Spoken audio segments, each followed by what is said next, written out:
Welcome to these very nice apartments overlooking the beautiful Kivu Lake. Looking for the perfect place to stay near Lake Kivu? We have amazing apartments for rent with stunning views and modern amenities, and big parking, luxury room, and better garden.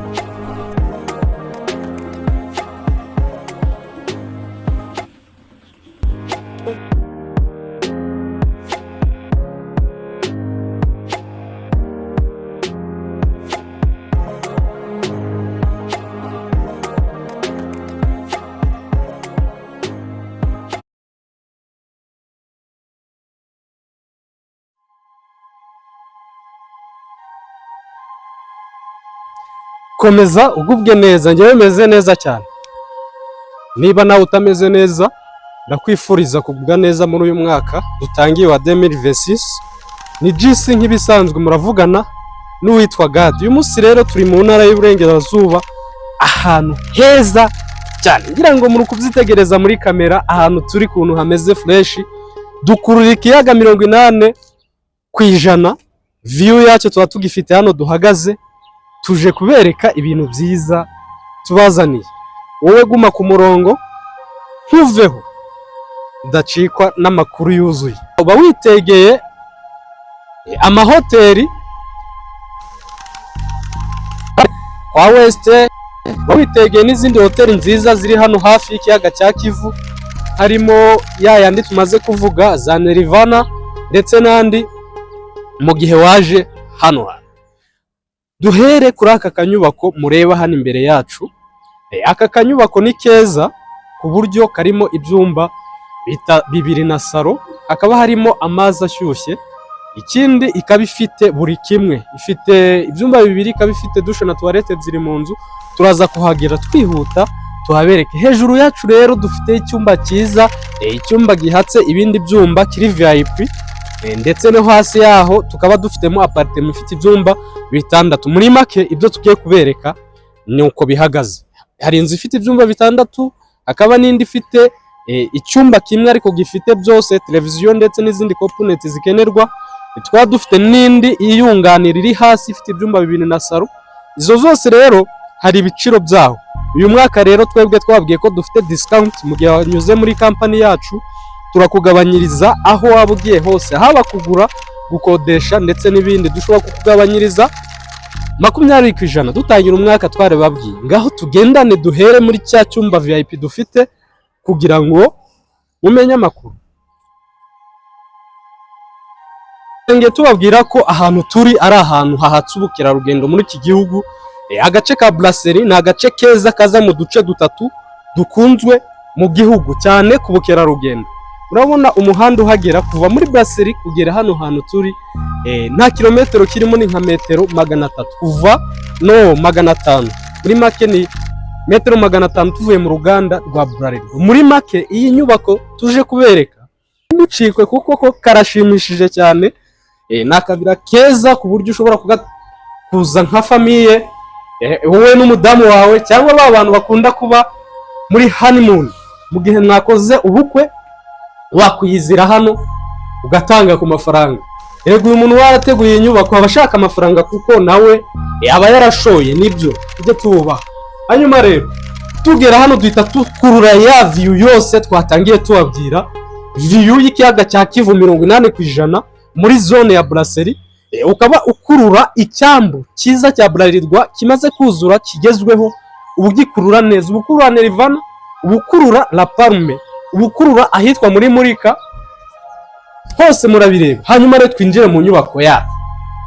Ahantu rero murabona ukuntu hateguwe. Iyo uza hano uhita ubona twatuntu twiza dutuma ureba hakurya no hakuno. Akindi tumaze no gukomeza inyubako ndetse no kureba hirya no hino. Tukinjira duhita tubona ahantu hari icyumba cy'igisimu kandi kidakabije. Uburyo bagikoze gikozwe neza cyane ku buryo amabara arimo ntabwo ashashagirana. Murabona udusego bagiye bashyiramo. Bese nyine ku bantu bari muri honeymoon, ahantu ndahabatuye. Hafite televiziyo yaho, akaba hafite ahantu mushobora kuganirira. Murabona ko aha hantu uzanye n'umukunzi wakwicara aha nawe akicara hariya, cyangwa niba waje muri gahunda z'akazi ugakomeza akazi kawe muri office. Dushe na toilette zirahari, hakaba hafite ahantu ho gushyira imyenda.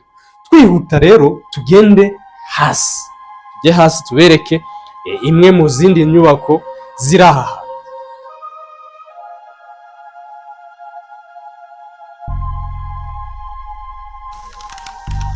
Yes, ikibuga ni iki, ushobora gushyiramo imodoka zirenze 8 zikajyamo zikisanzura.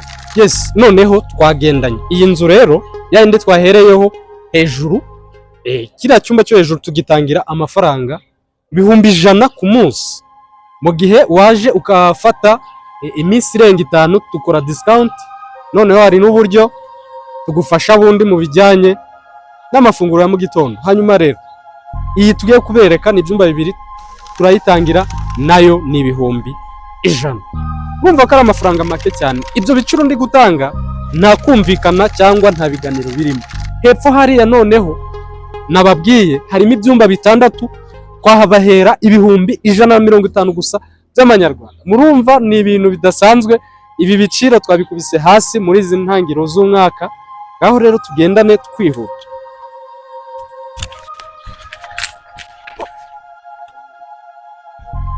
Yes, ukigera hano uhita ugera mu gasaro keza, agasaro kisanzuye gashobora kwakira abantu 4 cyangwa 3 bakicara bisanzuye. Duhita tubona televiziyo nziza ndetse n'igikoni umukobwa wacu mumubonamo.